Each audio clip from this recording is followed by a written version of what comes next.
पिछले 22 दिनों से दिल्ली में कृषि कानून के विरोध में आंदोलन चल रहा है। तमाम पार्टियों के किसान नेता वहां पर आंदोलन कर रहे हैं और जो केंद्र सरकार ने जो नए कायदे बनाए हैं, जो कानून बनाए हैं, जो बिल पास किए हैं, उनका विरोध करने के लिए सैकड़ों की तादाद में किसान दिल्ली जा रहे हैं। तो उन्हीं को सपोर्ट के तौर पर महाराष्ट्र में वंचित बहुजन आघाड़ी ने किसानों को दिल्ली में जो आंदोलन कर रहे हैं उनको सपोर्ट डिक्लेयर किया है। हमारे साथ परभनी में उन किसानों के आंदोलन को सपोर्ट के लिए यहाँ पर वंचित बहुजन आघाड़ी के ज़िला अध्यक्ष आलमगीर खान साहब है, उन्होंने सपोर्ट किया है उन तमाम किसानों को। और ये सपोर्ट वंचित बहुजन आघाड़ी के राष्ट्रीय अध्यक्ष एडवोकेट प्रकाश बाड़ा साहब अम्बेडकर इनके कहने पर हो रहा है। पूरे महाराष्ट्र में आज ही के दिन हो रहा है। हम बात करते हैं, जिला अध्यक्ष हैं हमारे साथ। सर, ये आंदोलन जो आपने जो किसानों को सपोर्ट किया है, क्या लगता है आपको? केंद्र सरकार हिटलरशाही कर रही है, केंद्र सरकार पूरी तरह से फेल हो चुकी है, इस वजह से ये इस आंदोलन को और बढ़ाया जा रहा है, ख़त्म नहीं होने दिया जा रहा है? देखिए, केंद्र सरकार एक तरीके से देखा जाए तो कुछ उद्योगपति या कॉरपोरेट सेगमेंट के इशारे पर चल रही है, या ये समझा जाए कि उनकी गुलामी कर रही है। और जिस तरह का काला कानून लेकर आया गया, जिसमें किसानों के हित में किसी भी प्रकार का कोई भी बात नहीं की गई, जो मिनिमम सेल प्राइस का पॉइंट उसमें बिल में नहीं डाला गया, और जिस तरह से सबने देखा कि किस माध्यम से अवैध संवैधानिक तरीके से बिल को, कानून को पास किया गया पार्लियामेंट में, ये आपको साफ साफ नज़र आता है कि लोकतंत्र की हत्या की जा रही है। और जो किसान आज सिंधु बॉर्डर पर पिछले 2 महीने से अपना आंदोलन कर रहा है, हालांकि दिल्ली की सर्दी बर्दाश्त करते हुए उन पर बल प्रयोग किया गया, जो बुजुर्ग किसान थे उन पर बल प्रयोग किया गया पुलिस के माध्यम से। और हम देखते हैं कि किस तरह से किसान अपने आंदोलन को और अपनी बात को और अपने अधिकार को हासिल करने के लिए लड़ाई लड़ रहा है। उसी को देखते हुए हमारे राष्ट्रीय अध्यक्ष बाला साहब प्रकाश अम्बेडकर ने अपना पूरा समर्थन हमारे देश के किसानों को दिया है। और यहाँ महाराष्ट्र राज्य में वंचित बहुजन आघाड़ी सभी महाराष्ट्र के सभी ज़िलों में अपना एहतजाज, अपना आंदोलन दर्ज कर रही है। और साथ ही साथ अपना साथ वंचित बहुजन आघाड़ी का साथ हमारे किसान भाइयों के साथ मिलकर खांधे से खांधा लगाकर ये कानून के ख़िलाफ़ अपनी लड़ाई उनमें शामिल होकर दर्ज करवा रही है। और यहाँ हमारे राज्य में राज्य सरकार, उनका नज़रिया इस कायदे को लेकर क्या जनता के बीच रखती है कि सिर्फ मीडिया के माध्यम से आकर टिप्पणी करना, ये चीज़ हम नहीं चाहते या हम इस बात को नहीं मानते। लेकिन सरकार को अपने विधानसभा में रेजोल्यूशन लाना होगा और जनता को, किसान को आश्वासन देना है कि ये कायदा महाराष्ट्र राज्य में हम लागू होने नहीं देंगे। और साथ ही साथ मैं ये कहना चाहता हूँ कि ना ही सिर्फ किसान का इसमें बहुत बड़ा नुकसान है, बल्कि सारी देश की जनता का इसमें नुकसान है।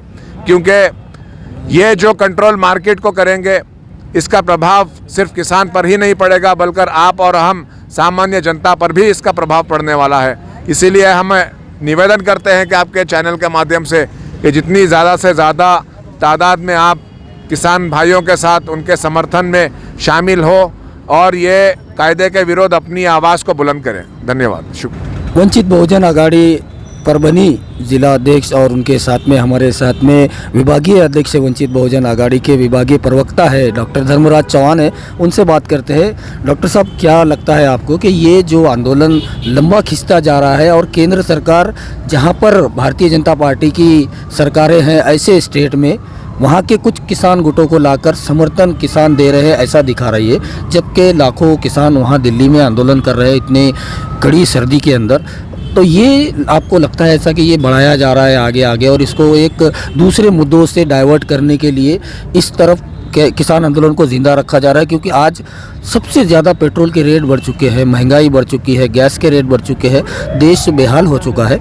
इस पर क्या कहेंगे सर आप? मी तुम्हाला एक प्रथमतः ही गोष्ट सांगेल की या सरकारची भूमिका मुळात या सरकारनं बहुमताच्या जोरावर हे शेतकरी विरोधी कायदे पास केले आणि असं दाखवण्याचं रंगवण्याचं चित्र केलं की आम्ही शेतकऱ्यांच्या फायद्याचे कायदे तयार करतो आहे। आता हे आंदोलन करत असताना महाराष्ट्रामधले शेतकरी नाही, पण हरियाणा असेल, पंजाब असेल किंवा त्याच्या बाजूचे जे राज्य असेल ते सगळे शेतकरी हे सिंध बॉर्डरपर्यंत दिल्लीला येऊन महाराष्ट्राचे पण काही शेतकरी संघटना गेलेल्या आहेत, काही शेतकरी संघटना गेल्या। आता ह्याच्यामध्ये फूट पाडण्यासाठी, या संघटनेमध्ये फूट पाडण्यासाठी त्यांच्या फेवरच्या ज्या संघटना आहेत त्यांच्याबरोबर आम्ही चर्चेच्या फेऱ्या करतो आहे, पण काही असामाजिक तत्त्व त्या संघटनेची घुसले आहे आणि ते काय करतायत की देशविरोधी कारवाई करतायत आणि ह्या संघटनेमध्ये फूट पाडण्याचं काम। आणि जसं आपण बोललात की आज पेट्रोल 100 रुपयाच्या जवळपास पोहोचलं आहे, महागाई वाढते आहे, शेतकऱ्यांच्या मालांना जो भाव मिळायला पाहिजे तो भाव मिळत नाही।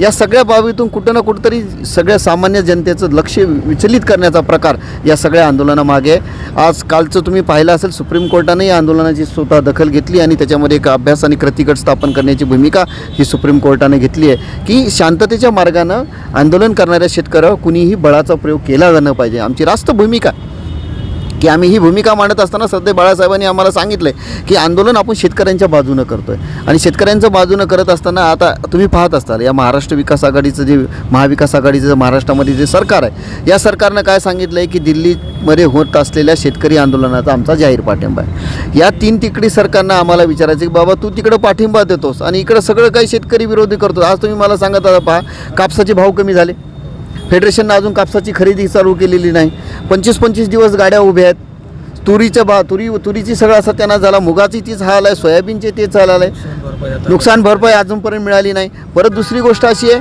की तुम्ही 2 लाखापर्यंतची कृषी कर्जमाफी देतो म्हणले, ती 1.5 लाखाची तीही अजून व्यवस्थित मिळाली नाही।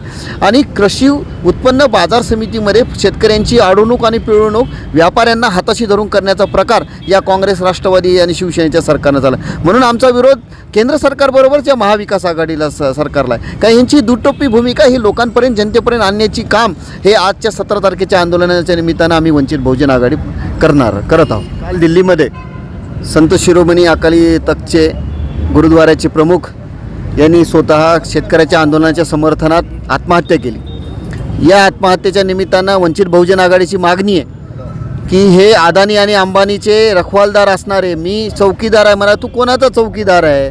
तू अदानी आणि अंबानीचा चौकीदार आहे का सामान्य लोकांचा चौकीदार आहे? आमचा सरळ आरोप आहे, हा मोदी आणि अमित शहा अदानी आणि अंबानीचे चौकीदार आहेत। या चौकीदारांवर सदोष मनुष्यवधाचा गुन्हा दाखल झाला पाहिजे, यांनी तात्काळ राजीनामे दिले पाहिजे। अरे जे शेतकरी स्वतःच्या न्याय हक्कासाठी रस्त्यावर उतरतात, शांततेच्या मार्गाने आंदोलन करतात, त्या शेतकऱ्याला तुम्ही पाकिस्तानचे हस्तक आहेत, चायनाचे हस्तक आहेत असे जर आरोप करत असून शेतकऱ्यांच्या आंदोलनामध्ये फूट पाडण्याचा जर प्रकार करत असाल तर आम्ही धिक्कार करतोय अशा सरकारचा, अशा केंद्र सरकारचा असेल किंवा राज्य सरकारचा असेल।